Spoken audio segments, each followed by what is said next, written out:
once again welcome back to Chick Forum. The video is out after a long period of time because I was bedridden due to some injuries. But now let's continue our chapter further.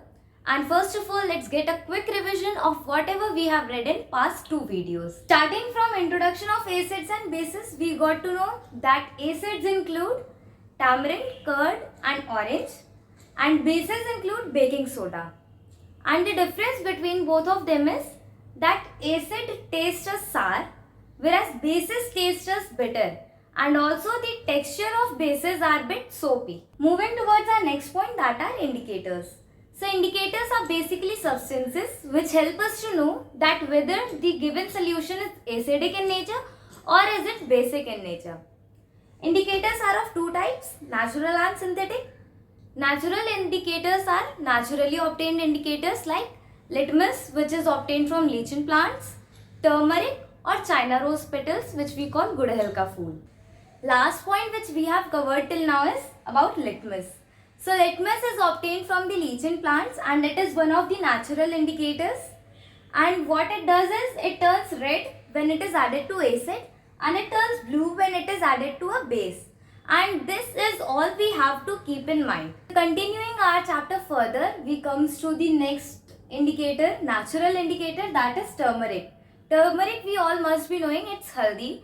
And now we will get to know that how it is used as an indicator to indicate whether a solution is acid in nature or basic in nature. Now let's think if we have got a stain on our dresses of turmeric and what happens to it after we wash it once with a soap or detergent. The color of that stain turns from yellow to reddish orange color. Do you know why? This is because when the natural indicator turmeric comes in contact with any basic substance, it changes its color from yellow to reddish orange. And this is how we get to know that whether a particular substance is acidic or basic in nature. Because turmeric doesn't changes its color when comes in contact to acidic substance. Coming to our next indicator, that is China rose. It is also a natural indicator. So you all must be thinking that how can a flower help us to identify whether a solution is acidic or basic in nature. For this, we have an activity in our NCERT books in which what you have to do is soak some China rose petals in a warm water until the water changes its color. Once the color is changed, take few drops of that particular water and add them to acidic solution and basic solution. And then you will see a change. This is the change which we will get to see after adding the solution. The acidic solution will change its color to magenta color and the basic solution will change its color to green color. And this is how China rose help us to identify that whether the solution is acidic or basic in nature. I hope you all must be making down the notes as I am writing on the board because this will help you a lot during the time of revision. The next indicator which we are going to discuss is a synthetic indicator. This is phenolphthalein. T and H over here is silent.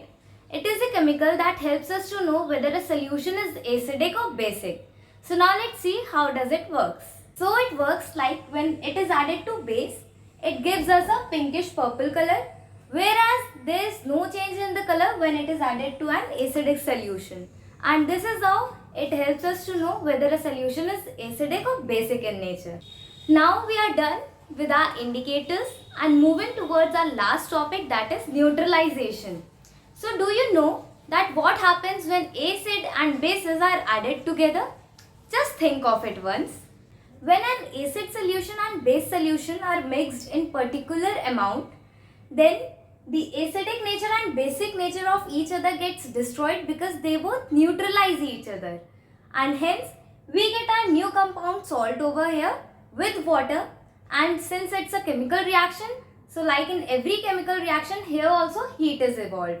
So, from this, we can state that salt is the compound which is formed with water in the chemical reaction of neutralization process between acid and bases.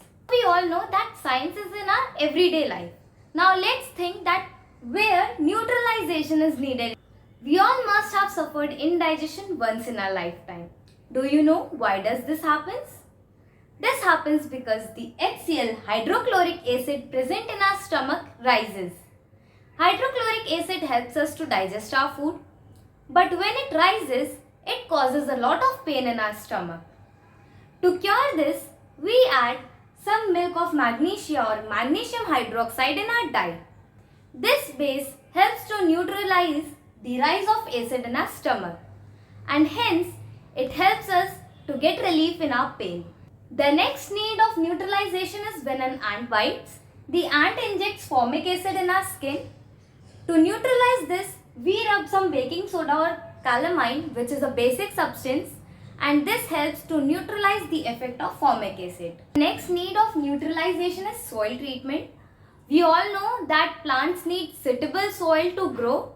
If there is rise in acid in a soil, then what we do is we add quicklime, that is calcium oxide, in the soil, or we can add slacked-lime, that is calcium hydroxide. These both are base, so we can add these to neutralize the acidic nature of soil. Or if the soil is basic in nature or too basic in nature, we add compost. Compost releases some of the acids which helps to neutralize the basic nature of a soil, and this helps for the better growth of plants. The last point of this topic is factory waste. We all are aware that how much harmful factory waste are for us. This is because they are highly acidic in nature. So therefore, before throwing them out in the rivers, we use some of the bases to neutralize the acidic nature of these wastes. This is how we are ending the chapter Acids, Bases and Salts today. Please comment down how do you like the chapter and also if there is any confusion. Please keep supporting Chick Forum like this. See you. Stay safe.